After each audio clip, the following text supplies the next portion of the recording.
itu kebiasaan ya para politisi-politisi lama memperlakukan orang muda gitu. Kita itu ya sudah kenyang lah gitu, ditipu istilahnya gitu ya. Lantas anak muda ini apa ketika dukung Pak Prabowo? Apa yang menarik sehingga dia harus memilih Pak Prabowo gitu? Para politisi yang mulia, yang budiman ya, udah nggak mempan itu kalian itu adu domba ya, sebar berita hoax ya, kebencian ya, fitnah, itu udah nggak mempan gitu. Jadi gini kan, kita 47 aja, mereka pada nggak percaya kan.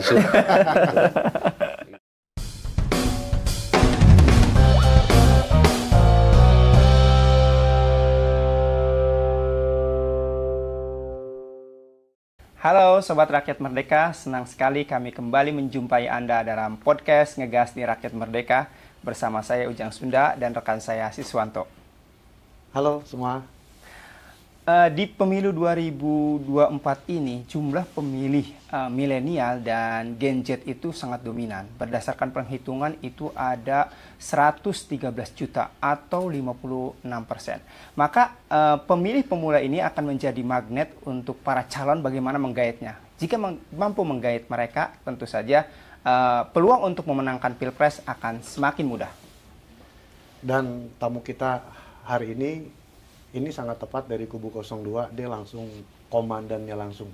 Komandan Panta Tim Kampanye Nasional 02, Mas Arif Rashid Hasan.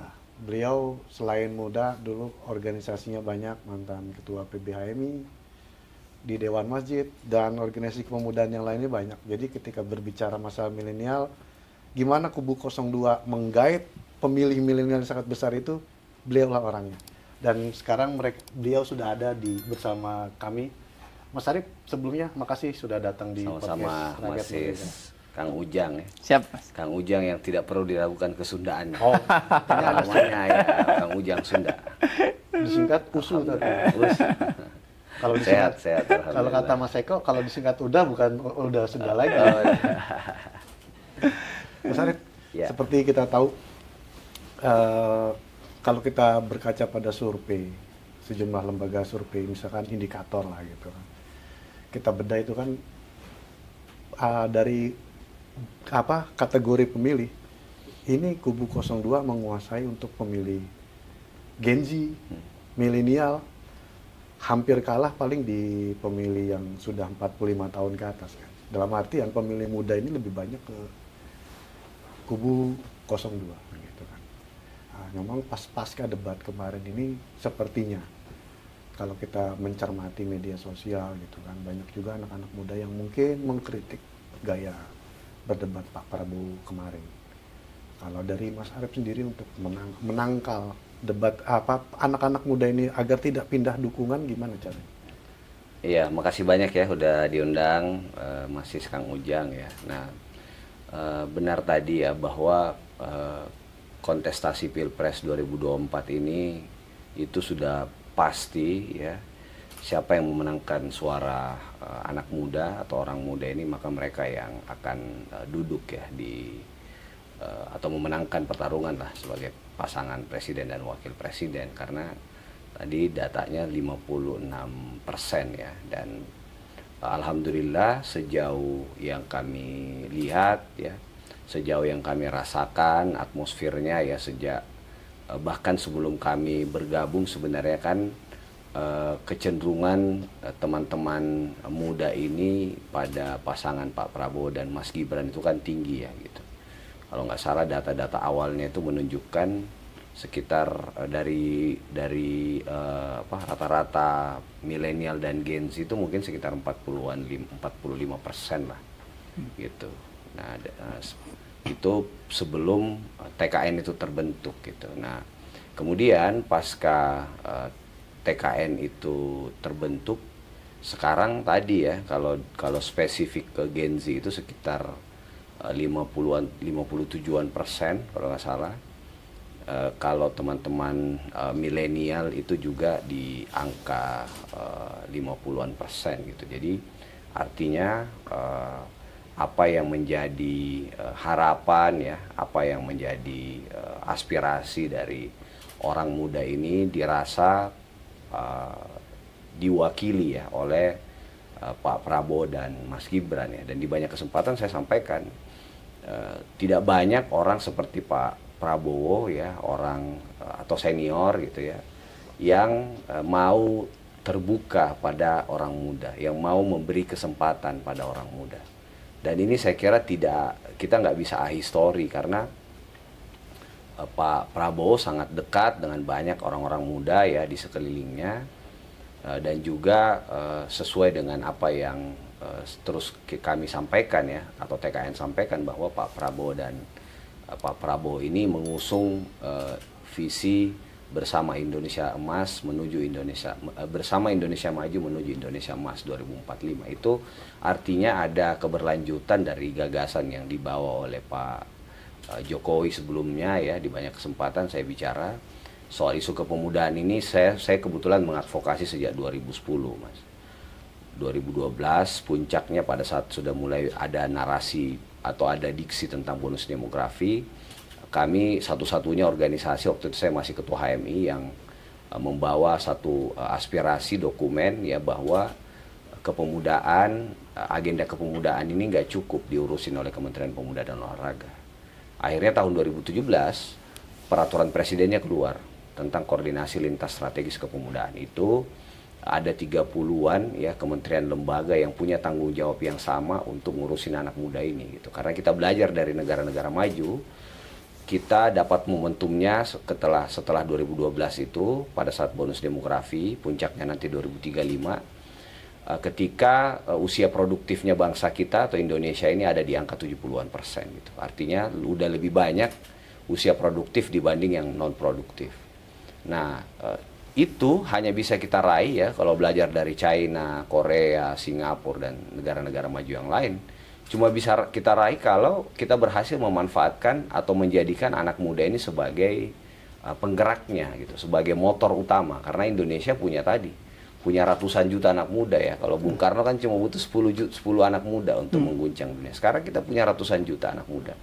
Nah, inilah yang sejak awal Pak Jokowi itu bawa gitu ya. Makanya sejak 2019 kan kita dengar tuh istilah staf khusus milenial, menteri muda ya, Nadiem, kemudian Mas Dito datang gitu di Kemenpora.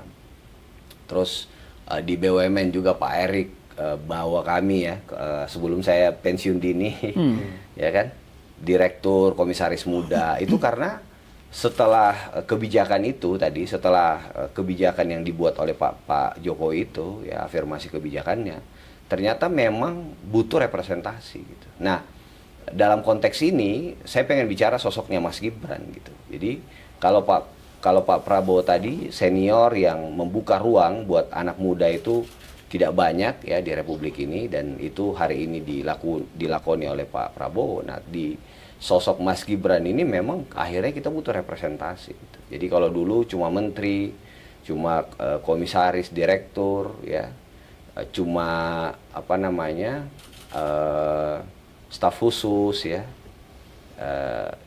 kalau dua pasangan yang lain kan lip service saja tuh. Keterlibatan anak mudanya ada, tapi tim sukses saja. Nah, kalau Pak Prabowo ini menampilkan sosok Mas Gibran gitu. Jadi itu yang sebenarnya membuat data-data dukungan anak muda itu menggembirakan gitu. Jadi kalau tadi pertanyaannya Mas Sis itu gimana pasca debat, bagi kami sih itu bukan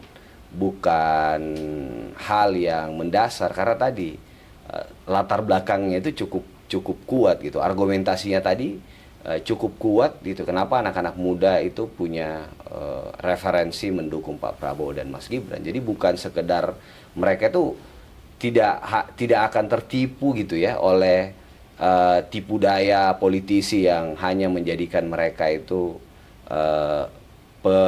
peraih suara gitu ya, woro-woro segala macam. Terus kemarin juga mereka memainkan politik pecah belah ya, politik adu domba ya. Ada hal yang sifatnya internal, kemudian setengah bercanda ya, kemudian di frame gitu ya dengan sangat dengan sangat buruk lah ya, itu bahwa ini apa emosi dan lain-lain. Nah itu hal-hal itu sudah nggak relevan gitu, sudah nggak relevan bagi kita di generasi muda ya, utamanya di ceruk pemilih muda yang besar itu. Makanya kita yakin ya di kurang lebih nggak nyampe 2 bulan lagi nih ceruk suara anak muda untuk Pak Prabowo dan Mas Gibran itu semakin bertambah terus gitu. Dan itu kami dapatkan atmosfernya ketika saya kemarin ke Jateng, saya ke DIY gitu ya, saya ke Jabar, itu dukungan nggak pernah. Di medsos itu potongan-potongan video Pak Prabowo yang saat debat dengan dibumbui editan-editan yang setidaknya merugikan lah. Ini rame loh. Di medsos itu kalau kita lihat baik di Twitter, di Instagram dan sebagainya, ini kan banyak dimainkan mungkin oleh pihak lawan yang untuk memang mendiskreditkan Pak Prabowo gitu. Iya makanya tadi Mas, kita sih sejak awal kan Pak Prabowo, Mas Gibran ini ya pasca MK segala macam kan sama juga itu kan, kurang apa itu kan, gitu. Tapi itu kan tadi dia digerakkan oleh sejumlah orang yang mungkin juga dibayar gitu oleh pihak-pihak tertentu. Jadi kita sih tetap saja optimis ya, tetap senyumin aja ya. Selalu jogetin aja. Ya, kita kadang-kadang perlu joget ya. Betul. Ya kan? Ya karena budaya kita kan di setiap daerah juga ada itu kan ya, goyang sajojo. Jadi kita anak-anak muda sekarang lebih senang gitu dengan politik yang riang gembira, politik yang apa namanya tidak terjebak ya dengan mencari kekurangan orang lain satu sama lain. Kita jadi makanya mereka sibuk ngebully, sibuk nyinyir. Kita alhamdulillah kan surveinya naik terus ya, teman-teman yang sibuk dengan urusan kita ini surveinya turun terus gitu. Diksi yang booming saat ini, yang sukses itu kan diksi gemoy. Tapi kan seiring berjalannya waktu tentu harus ada strategi lain yang dilakukan oleh Prabowo Gibran untuk menggait anak muda. Apakah sudah disiapkan? Kita bukan cuma strategi mengkampanyekan beliau ya, bahkan kerja-kerja untuk memuluskan lah ya ketika beliau berdua ini terpilih itu sudah kita siapin Mas gitu. Karena tadi ya kita sadar betul ya bahwa kekuatan generasi muda atau orang muda di Indonesia ini sangat beragam ya. Mereka datang dari berbagai latar belakang ya. Misalnya kami di Fanta itu kita punya kantor, punya sekretariat namanya Fanta Headquarters gitu ya. Sebelah nama Banteng ya. Ya di belakangnya lah. Ya. Kita kan nggak kuat tuh di Jalan Poros, jadi kita di belakangnya kandang atau kantor PDIP dan P3 sebenarnya. Gitu. Nah di situ teman-teman itu Mas hampir tiap saat datang dari berbagai latar belakang ya. Kemudian kita buat klasterisasinya, sekarang udah ada 20-an klaster ya. Mulai dari anak muda yang di mana namanya, di dokter kesehatan ya, tenaga kesehatan, ada yang pencinta lingkungan gitu ya. Dan mereka ini unik gitu. Mungkin kalau yang lain itu ngumpulin orang gitu ya, ratusan, ribuan. Teman-teman ini kalau buat acara itu nggak banyak Mas, tapi dampak ke publiknya itu begitu luar biasa. Satu waktu saya diajak ke Sungai Ciliwung kan gitu, ngebersihin sungai gitu ya, kemudian tanam pohon di sana.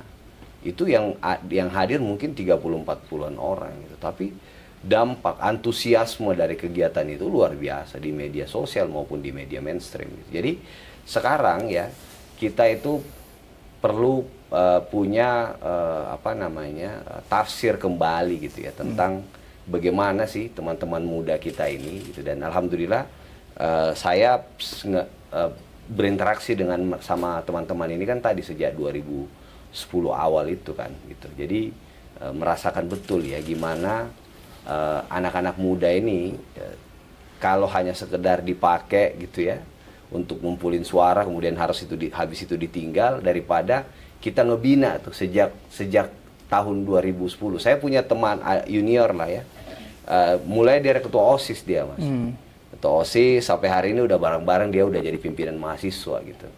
Nah itu yang ya minta maaf ya di tempat yang lain belum punya ya keluasan waktu ya, belum punya cukup karena bagi kita ya kontestasi politik ini tidak sekedar rutinitas ya, tapi kontestasi politik ini selain gagasannya harus kita isi ya. Dan tadi saya sudah bicara bahwa kita tidak hanya mendorong soal tidak sekedar melibatkan anak muda di depan, tapi bahkan sebagai calon wakil presiden ya, itu kan menurut saya melampaui gagasan kan gitu. Mas, menarik yang tadi soal kumpul-kumpul. Ya. Mas bilang bahwa ya kalau soal kumpul-kumpul anak muda di 02 ini tidak banyak tapi dampaknya signifikan. Sementara yang di kubu yang lain itu sering show oppose itu. Pendukung sampai ada yang ngeklaim jutaan. Berarti kalau demikian kumpul-kumpul itu tidak selalu merepresentatifkan jumlah elektabilitas atau gimana? Kita juga ada gitu. Banyak juga kan. Kita beberapa relawan kita ngumpulin orang juga. Puluhan ribu juga kan di JCC di mana-mana itu gitu. Tapi memahami orang muda ini tidak sesederhana kumpul-kumpul itu gitu. Apalagi yang dimobilisasi kan gitu ya gitu. Nah, itu yang aku bilang di banyak kesempatan ya.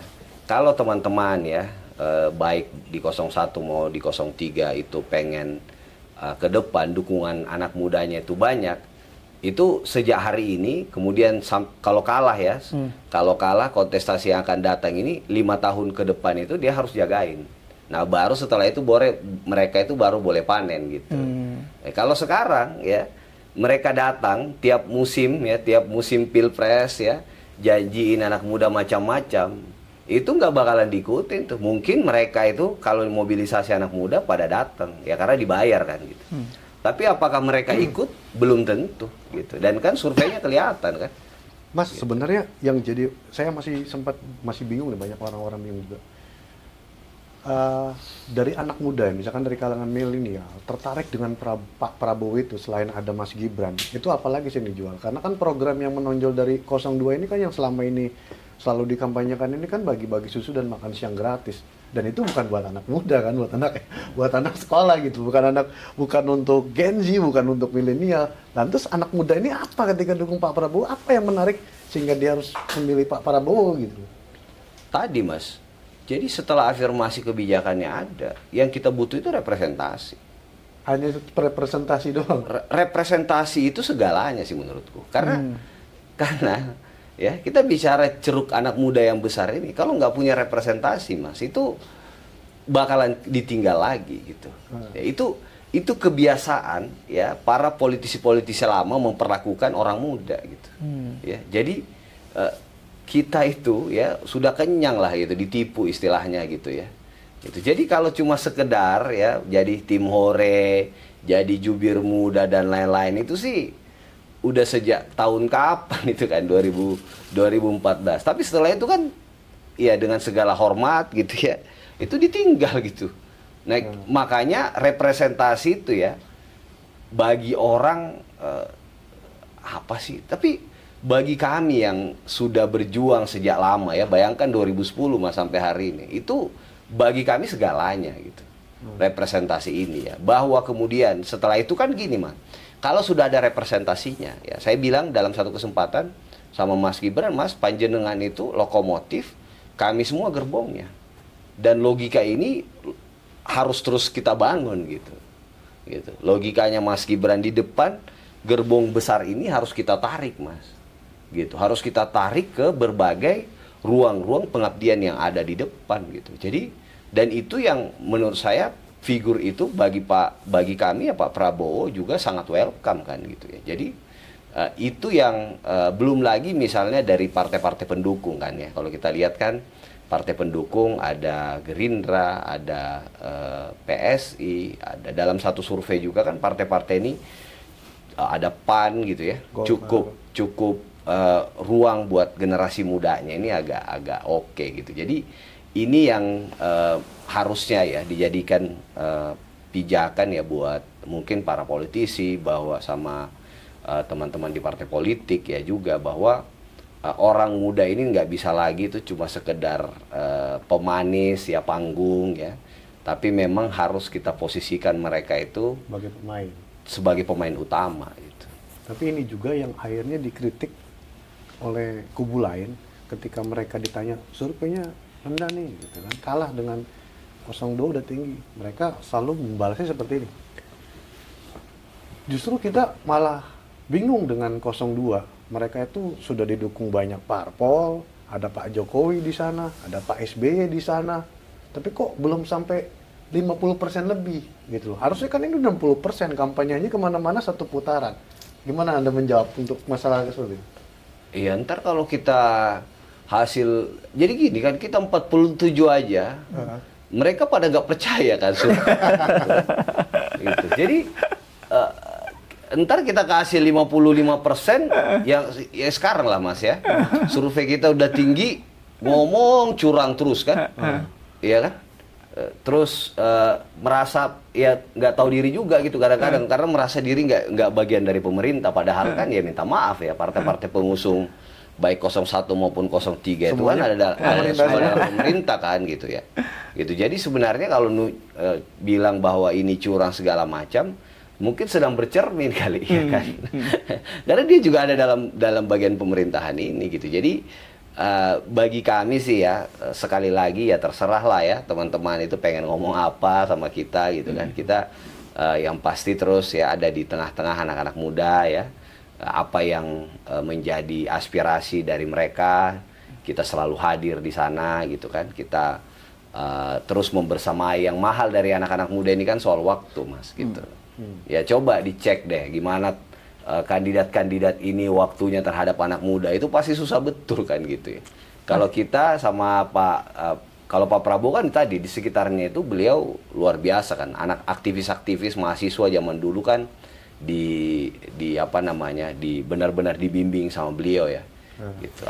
Ada kemarin ya siapa Bang Fahri ya, itu mantan ketum kami, ya, ada Fadlizon ya dan lain-lain gitu. Mas ke Mas Gibran, itu selain Mas Gibran itu sebagai magnet untuk para kaum muda, tapi bagi lawan itu menjadi apa ya, menjadi titik serang gitu, menjadi titik serang.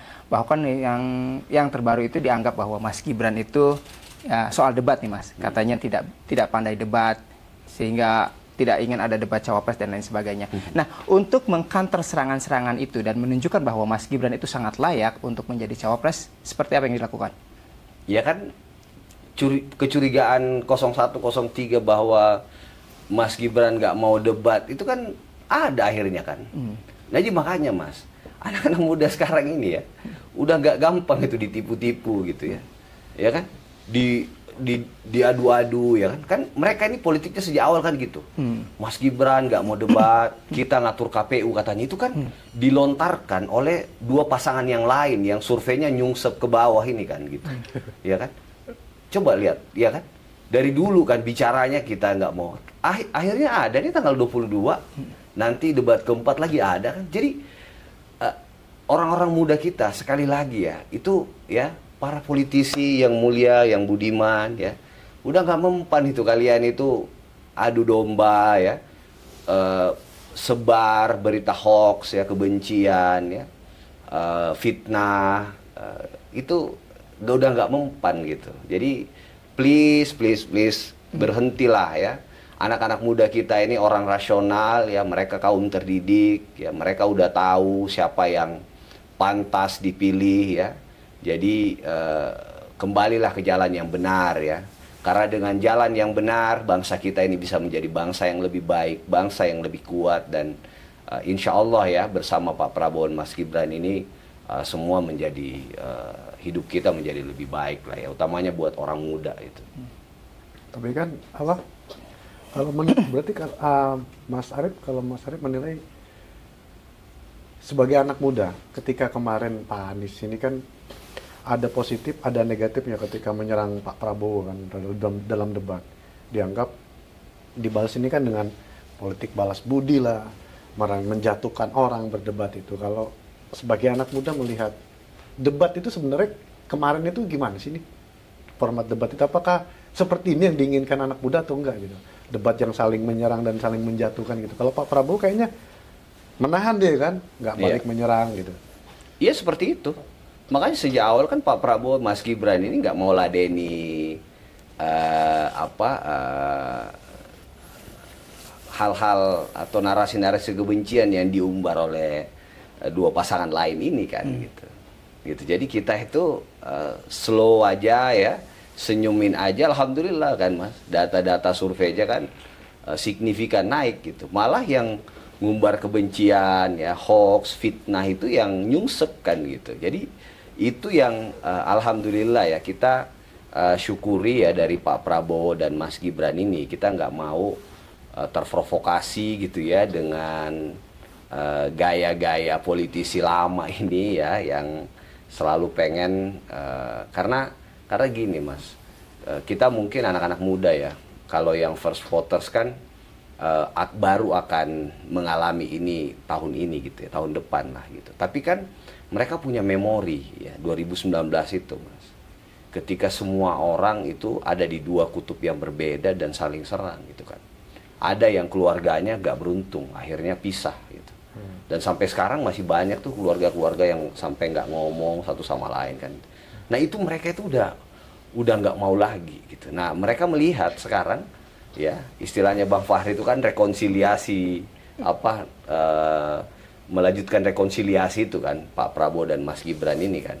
Rekonsiliasi antara Pak Prabowo dan Pak Jokowi kan gitu. Jadi itu yang kami sih lihat bahwa udahlah ya, kita nggak lagi pengen terjebak satu sama lain dengan narasi kebencian ya, fitnah ya, hoax gitu, nggak mau lagi gitu ya. Orang tahu kok itu yang pandai-pandai ngomong di depan aja itu yang aku tadi bilang Mas ya. Mungkin kita bisa ketipu 1-2 kali gitu, tapi berkali-kali juga udah orang capek juga ya.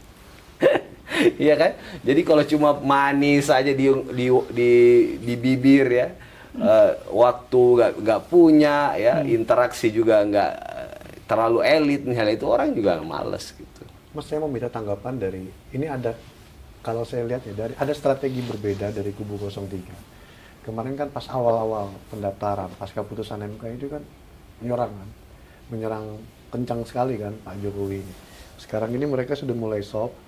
Bahkan kemarin tamu kita dari kubu 03, Mas Seno itu bilang bahwa penerus Pak Jokowi itu bukan Prabowo, tapi Pak Ganjar.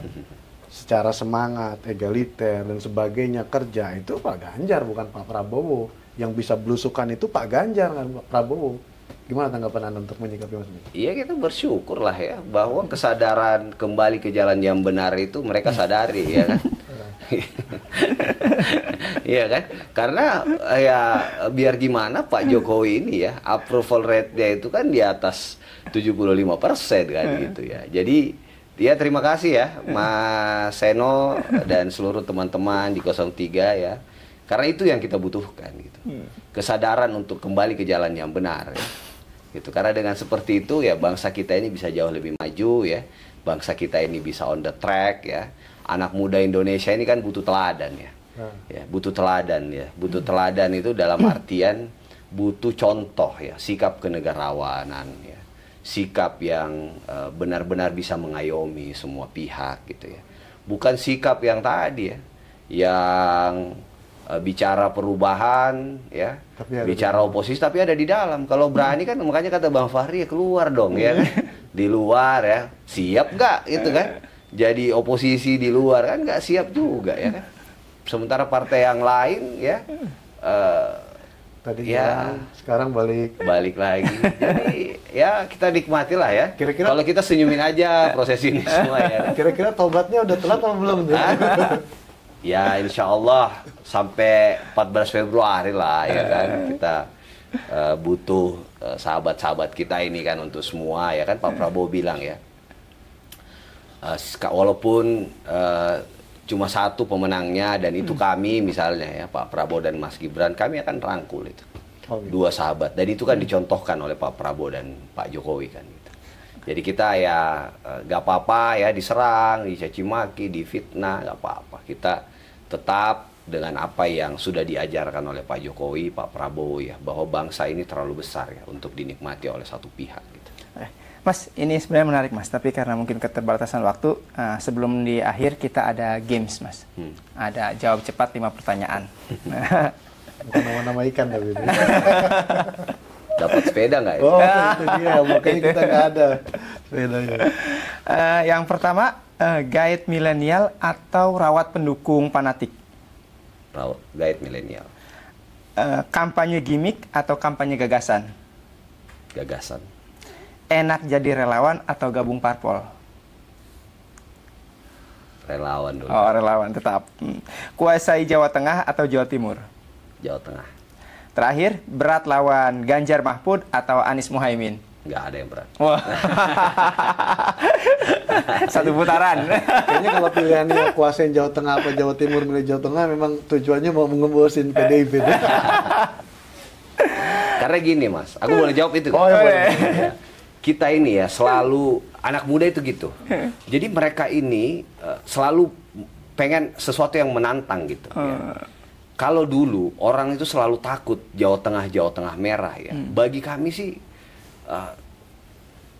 enggak juga gitu. Karena sumber informasi anak-anak muda sekarang itu ya, itu di media sosial dan di perkawanan, bukan lagi sama orang tua gitu ya. Ini dengan segala ini yang kami lihat ya gitu. Sehingga image merah yang mungkin dulu ada gitu ya pada Jawa Tengah itu pelan-pelan pasti akan bergeser karena ceruk atau jumlah generasi muda di sana kan udah 53% juga. Gitu. Artinya, jadi optimis di Jateng bisa menang ya? Insya Allah. Gitu. Sekarang kan data-datanya semakin tipis di sana. Gitu. Kandang banteng udah mulai terbuka, gitu. Bisa dijebol.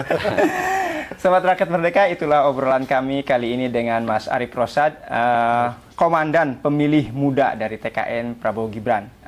Semoga obrolan kami ini dapat menjadi referensi Anda untuk menuju 2024, pemilu 2024. Dan jangan lupa like and subscribe YouTube Rakyat Merdeka. Dan sampai jumpa dalam episode berikutnya. Salam Rakyat Merdeka. Salam. Mas, salam begini ya. Mas, terima kasih ya Mas ya. Aduh, atas waktunya nih.